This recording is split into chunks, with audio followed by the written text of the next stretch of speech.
What does it really mean to be wealthy? Is it the amount of money you have, the nice things you own, or the pride in your social status? These are some of the questions that have stumped people for thousands of years, but maybe no philosophical Stoicism hasn't given us more deep and useful ideas than tradition has. Stoicism gives people in Athens around 300 BCE a very different way to think about wealth. That strikes a deep chord in our modern shopping and social comparison mistake. The Stoics didn't think of wealth in terms of having a lot of things or displaying success in the outside world. Instead, they saw true wealth as having a state of self-sufficiency on the inside, limited wants and inner freedom. The conservative view is a nice change of pace in a world where we are constantly being told that getting things will make us happy, which makes us look for other ways to be happy. Look past the flashy signs of wealth and think about what really makes people rich. Our lives' wealth doesn't come from having lots of things, but from having few things that are useful. Once said Epicurus, a person who used to be a slave but became one of Stoicism's most. This simple but profound remark sums up the most important teacher's Stoic view of wealth. It says that real wealth doesn't come from getting more, but not needing as much is another tall figure in Stoic. This was also thought by philosophy when he wrote, "It is not the man who has to." These words hit close to home for the man who wants more and is poor. Our current problem is that we are stuck in a never-ending cycle of wanting and not getting what we want. We're always looking for the next big thing and never happy with what we have, but the Stoics didn't just say bad things about trying to get rich, they also suggested a better way to live. He is the most ideal person for a life of ethics, self-discipline, and inner growth. A strong person who is in charge of himself, as Seneca suggested, seeing self-mastery as the best way to get rich. This point of view asks us to, it tells us to rethink what it means to live a successful life. Stoics teach that people should look within for happiness instead of always looking for it outside in other people or situations.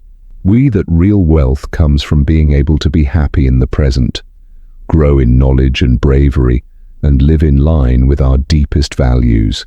In this movie, we'll look at the Stoic way of life, look at wealth. We'll talk about how to describe personal wealth in a way that fits with who we really are, not what society expects of us.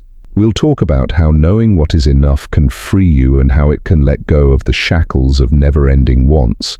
We'll also look into the calm practice of choosing to live in poverty is a powerful way to learn to be grateful and strong. We'll talk about how to get real, long-term wealth by working on our inner Stoic advice on how to make the most of your resources and live a life with meaning and honesty offers us a way to live a happier, more worthwhile life. It teaches us that not having the most stuff is what makes a life rich. Having the one most in line with our ideals, most at ease with itself, and most open to what the Stoics think about the richness of human experience. Part 1. The Stoic view on money wealth that the Stoics gained from their sharp observations and life experiences. They came to understand the strange nature of material wealth. Their ideas make us question what we think it means to be rich, giving us a new point of view. These books are both educational and freeing. Let's start with one of the most. He was a famous Stoic philosopher, and in one of his letters he says that money doesn't make you rich. These people are rich. Just like we say we have a fever when the fever really has us. This strong metaphor shows how Seneca feels about that. Seneca noticed that wealth often owns people instead of the other way around. In Rome, many wealthy people were strangely among the poorest in spirit. Money had made them obsessed, planned their days, and surrounded them with fake people. Flatterers, their wealth had become a drag instead of a source of freedom, making them worry and fear of losing everything all the time. This idea is repeated in, he also said, "It's not the man who has too little but the guy who wants more, which is bad for them." Here Seneca shows how greedy desire no matter how much money someone has, they will always be mentally poor if Epicurus, another great figure in Stoic literature, still wants more. Philosopher X, who was once a slave and freed, shared this point of view. Epicurus gained freedom and became a well-known teacher. He had a unique view of that wealth and freedom really are. He told a story about a man the man went to Epicus because the Emperor Augustus had offered him a good job. Epicus was cocky about the money and fame he would get, but I told him not to, but he responded with deep questions that got to the heart of what means most in life. Epictetus told his students to touch it.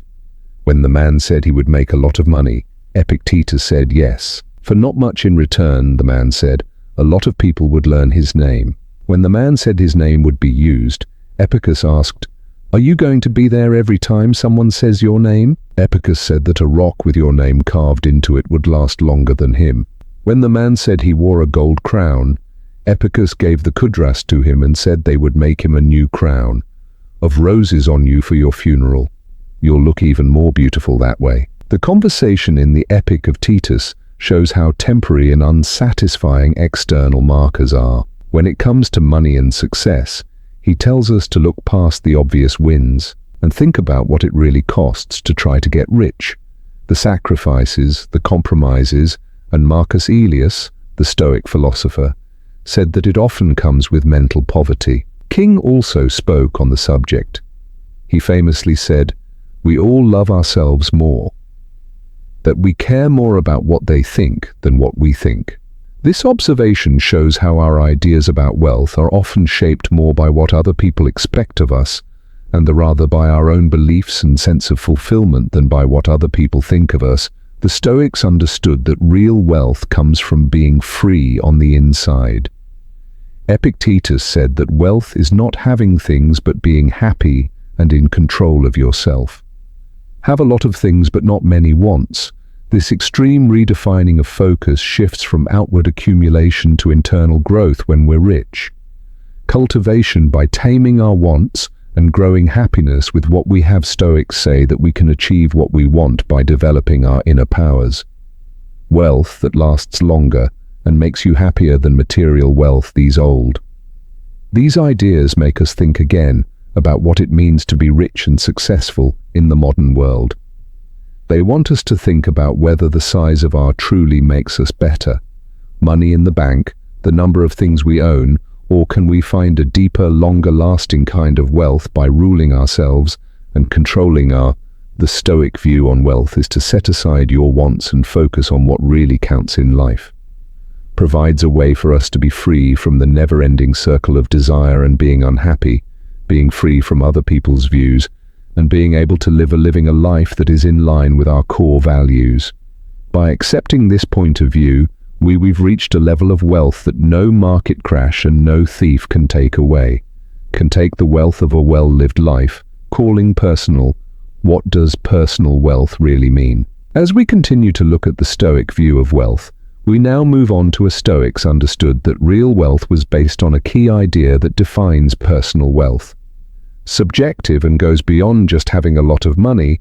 Let's start with a strong quote from Epictetus. Wealth does not come from having lots of things, but having few wants. This sentence sums up the Stoic way of life. Human wealth, it means that how rich we are is not based on what we own, but on how we relate to our wants. Take a moment to think about what a rich life means to you. Is it freedom? The chance to see the world and spend time with family and friends? Whether it's the chance to do work that matters or just the pleasure of a quiet life, free from stress about money, the answers to these questions will be different. An important difference between people is that some may find wealth in an exciting life and new things to do, while others may see it in how close their relationships are or the results of their work. While others say that wealth is the freedom to live, Stoic says the richest people are those who are not burdened by too many things or responsibilities. This point of view says that the person who doesn't need anything is the one who has the least. To shift our focus from getting more things to being happy with what we already have instead of always, we can learn to be happy with what we already have instead of always wanting more. This doesn't mean we should give up on our goals or plans to get better. Instead, it tells us to be careful of our wants and to figure out what we really need to live a happy life. What society tells us we should want and what the Stoics stressed, How important self-sufficiency is in describing personal wealth is something else. A well-known Stoic philosopher said, "Get rich not by helping others." Every whim, but taking them away, shows that real wealth comes from our being able to meet our own wants and be happy with ourselves instead of depending on outside sources for happiness. Think about the difference between someone who needs constant fun, luxury, and approval to feel happy and find someone who can find happiness in simple pleasures, important work, and their own company, who in this scenario is really wealthier. And the Stoic view of personal income also stresses how important it is to intangible wealth, virtue, meaningful connections, and peace of mind and body are types of wealth that can't be bought or sold. As Epicurus tells us, they are very important to living a good life. A man who doesn't lament the things he doesn't have, but is happy about the things he does have, which he has this thankful attitude, is a form of wealth that lets a Stoic thought that personal wealth meant being able to fully enjoy and respect the richness of our lives in the present moment. Terms also means making sure that our ideas of success are in line with our deepest. It's about making a life full of meaning, purpose, and personal growth. Instead of settling for a level of satisfaction that only looks good on the outside, let's take a moment to think about this. What are the things that make your life better? What kinds of relationships or successes make up your life? You really feel rich. How might your life be different if you focused your focusing on these real sources of wealth instead of society? Hopes of wealth. By carefully describing what it means to be wealthy, we lay the groundwork for a truly rich life. We free ourselves from the "we stop looking for more" and let the good things in our lives come to us. Keep in mind that the Stoic view says that the richest person does not have the biggest house or the fastest car. The person who has found inner peace is happy with what they have and lives that are in line with their beliefs. As we move forward, let this Stoic wisdom guide us. Help us rethink what it means to be wealthy on our own terms. Let's not just aim for money, wealth, but a life full of happiness, meaning, and real Stoic advice helps us find happiness by teaching us what is enough on our journey. Chapter 3. Figuring out how much is enough wealth. Now we get to a very important idea: what is enough? This idea is at the heart of the Stoic way of living a full and happy life. If you don't want to live a full life, let's start with an old but wise saying. If you think what you have is enough, you'll be unhappy, no matter how much you have. This powerful insight gets to the heart of our modern quest for happiness. In a world where themes of more, bigger, and better are all the time, the Stoics believe that it takes a lot of courage to be able to notice and appreciate enough. Knew that chasing money without limits could turn into an endless and pointless chase, no matter how much we tried.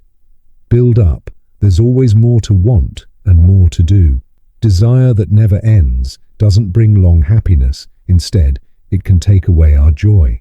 Enjoy the happiness of the present moment by thinking about the knowledge of Seneca's notes that the person who wants more is the one who has too little. This changes the way we think about poverty, so that it's not a lack of things, but an unquenchable thirst for more, while real wealth comes from being content with what we have. But how do we know what is enough? The Stoics would say that's a very personal question. A question that makes us think deeply about ourselves and gives us a clear picture of what we value. Needs for some people might mean having enough money to live comfortably and follow their dreams.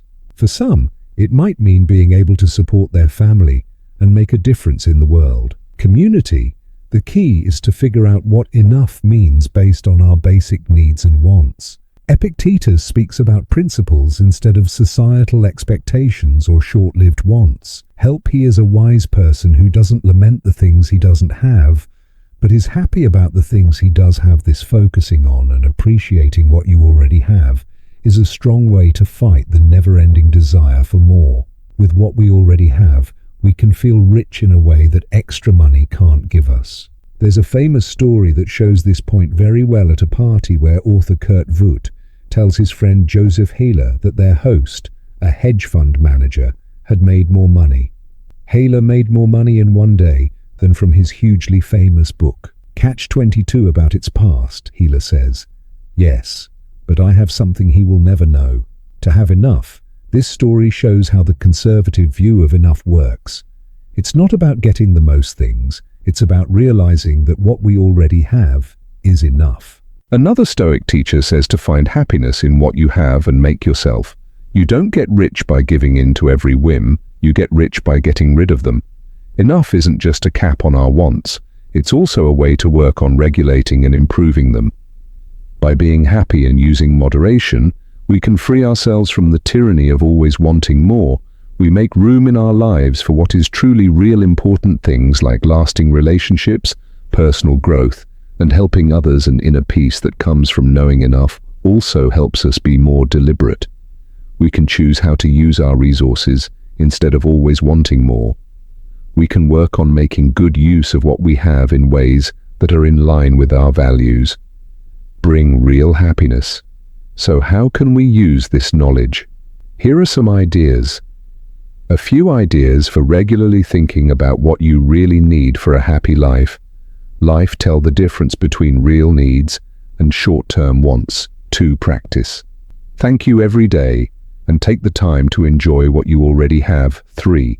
Before you buy something or set a new goal, ask yourself, will this make my life better, or am I just looking for 4 more things to try? Simplicity, living with less, and pay attention to how it changes your happiness. 5.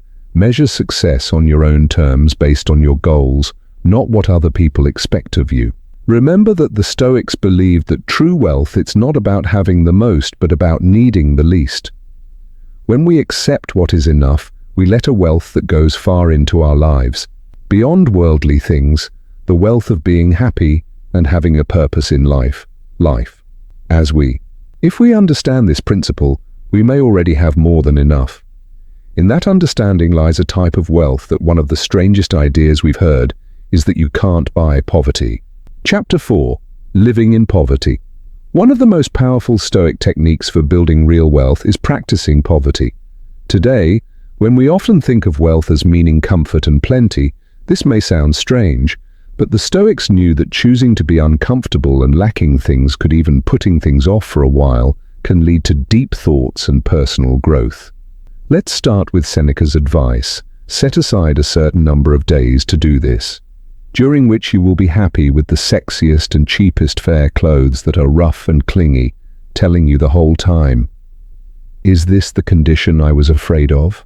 This exercise isn't about that. Instead of praising poverty or denying ourselves the things we need to live, it's a way to become more resilient, learn to be grateful, and get rid of the fear of loss that often comes with material things. As Seneca said, wealth is the slave of a wise man and the master of wealth, a fool. This strong phrase sums up the Stoic attitude toward material things, that the wise person uses money as a weapon and doesn't let anyone control them, or find the fool, on the other hand, is always slave to their valuables. Afraid of losing them by choosing to be poor, even if it's only for a short time, it's time to learn that we don't need as much to live and even thrive. We often think we need this understanding, which can be very freeing. It frees us from the fear of what we might lose and helps us enjoy the good things in our lives more. Think about the story of the anonymous CEO who lives on a very small budget. Even though he is very rich, he finds this for 1 week every year. As a practice in grounding and shifting perspectives, it makes him think of he can tell the difference between wants and needs, which helps him understand how others feel. Lucky for us, this practice also fits with what Marcus Rufus taught. If you want to be rich, you need to pay off your bills first. This could be a reference to cash debt, but it could also be the emotional debts we have to our things. The mental energy we use worried about keeping our stuff in good shape and keeping it safe. Being poor can help us pay off these mental bills. It teaches us that our happiness doesn't rely on what we own. As we learn to being happy with less, gives us a kind of wealth that can't be taken away. Epictetus, who had a lot of wealth, self-sufficiency, and mental peace, he grew up in poverty and was a slave. He knew this well and taught it to others. Most powerful person is one who makes himself strong by choosing to be uncomfortable.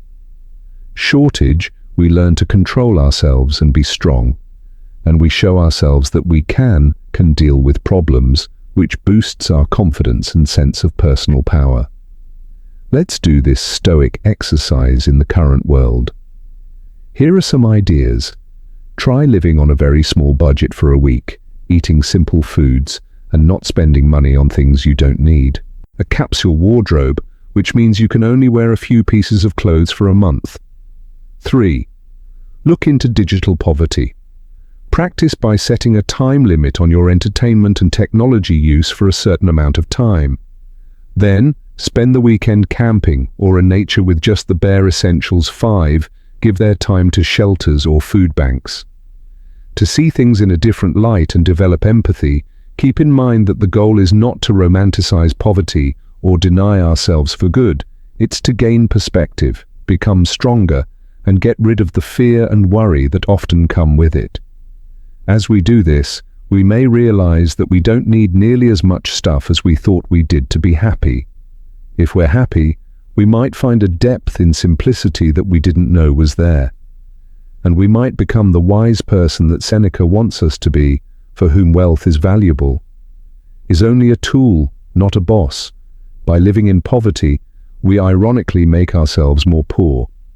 When we are truly rich, we know we can be happy with what we have. Little the strength that comes from choosing to be uncomfortable, and the thankfulness that comes from fully appreciating that by practicing Stoicism, we take a big step toward having more abundance in our lives. One step toward changing how we think about wealth and having a truly rich life. As we learn more about the Stoic view, we learn about freedom as a source of inner wealth. Chapter 5. Creating Wealth. Within yourself on wealth, we get to the most important part, building inner wealth. Stoics knew that real wealth doesn't come from things you own, but Seneca captures this idea from building our character, knowledge, and virtues. He said it very well. Any man who doesn't think that what he has is more than enough is an unhappy man, even if he is rich. The ruler of the whole world. This deep statement makes the point that happiness, thanks, and lack of material things are the real signs of wealth. Even someone who has everything can become poor if they. Stoics knew that people who don't value what they have don't respect what others have. While it might be useful, Seneca can also be dangerous. It finally tells us to stay away. All of these dangerous goods make those who want them look better than those who already have them. Understanding helps us remember that trying to get rich often makes us happier than it actually does. The thought of getting rich can be more appealing than actually having it. Instead of focusing on wealth from outside sources, the Stoics pushed for developing the 4 basic virtues helps people get rich on the inside. The qualities of Stoicism, wisdom, justice, courage, and temperance are what make to be wise like a Stoic. This inner wealth means knowing what is. It's the ability to tell the difference between what we can control and what we can't.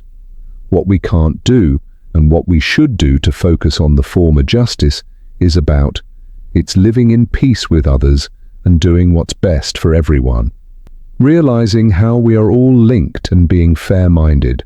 Being brave doesn't just mean facing physical risks. It also means having the strength to live by our values, even when it's hard to do so.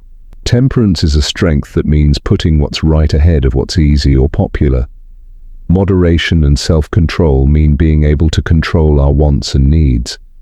Cult uses feelings to find the middle ground between too much and too little.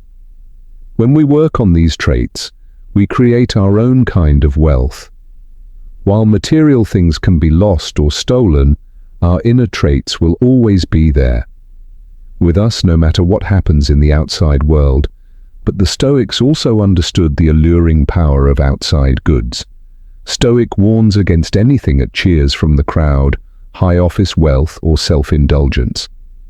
At first, they might all look like they could work with it, but all of a sudden control us and take us away. This warning tells us that if we're not careful, Be careful. Outside things can take over our lives and keep us from focusing on what really counts and eroding our inner wealth. Steps to build inner wealth. Regular self-reflection and writing could be a way to get rich. 1. Knowing our ideals and what drives us. 2. Practicing mindfulness to grow being aware of our feelings and thoughts. 3. Studying philosophy and thought to help us understand life better. 4. Looking for 5 ways to practice kindness. Facing difficulties that help us build courage and resilience and care to build a sense of fairness and a bond with others. Stoics believe that the richest person is not the one who has the most things, but the one who has. The person who has gained the most amazing control over themselves is the one who can be happy no matter what, and act with integrity no matter what the effects, and makes the world a better place by growing. When we have inner wealth, we stop trying to get approval from other people all the time. And gathering things, we find a kind of wealth that is Stoic words about wealth that are long-lasting, satisfying, and completely under our control. Being wealthy doesn't mean having lots of things. It means not wanting many things. Epictetus, this basic Stoic principle tells us that being happy and moderation is the key to a happy life. The best person is not the one who Sina asks us to find the person who needs the least, but has the most. He is a smart man because he is wealthy in self-sufficiency and free from having too many wants. This quote stresses the idea that a person should not be sad about things he doesn't have, but should be happy about things he does have. How important it is to be thankful for what we have and find joy in what we already have. If you want to be rich, you should also think about saving. Getting Benjamin Franklin to be affected by Stoicism, even though he wasn't a Stoic, Franklin's words echo the Stoic focus on moderation and smart use of resources. Get rich not by granting every wish but taking them away, Musonius Rufus. This advice tells us to get inner wealth by controlling our wants. Real wealth is the lack of wants. Seneca aptly describes the Stoic view that wealth comes from wanting less and not having more. He is the most powerful person who Seneca. This quote emphasizes the Stoic idea that true being able to control yourself is what brings wealth and power. It's not the person who has too little that man who wants more is poor. Seneca tells us that being poor is state of thought marked by an unquenchable desire, not a lack of possessions. The best thing about being rich is not that it gives you things you want, but that it frees you from worrying about the feared bad things that come with being poor is not what this insight is about. These Stoic lessons say that you should look for peace of mind in inner wealth instead of the temporary safety of material wealth. Show us how to rethink wealth in a way that makes us happy for good. They push all of us to look past the shallow signs of success and focus on what makes our lives better. By adopting the calm view, we can free ourselves from the never-ending. We can find beauty in the cycle of wanting and not getting what we want. Simple life, self-mastery that is strong, and happiness in living according to our. Remember that the Stoics didn't talk about living a life of lack of things, but a life full of meaning, knowledge, and inner freedom.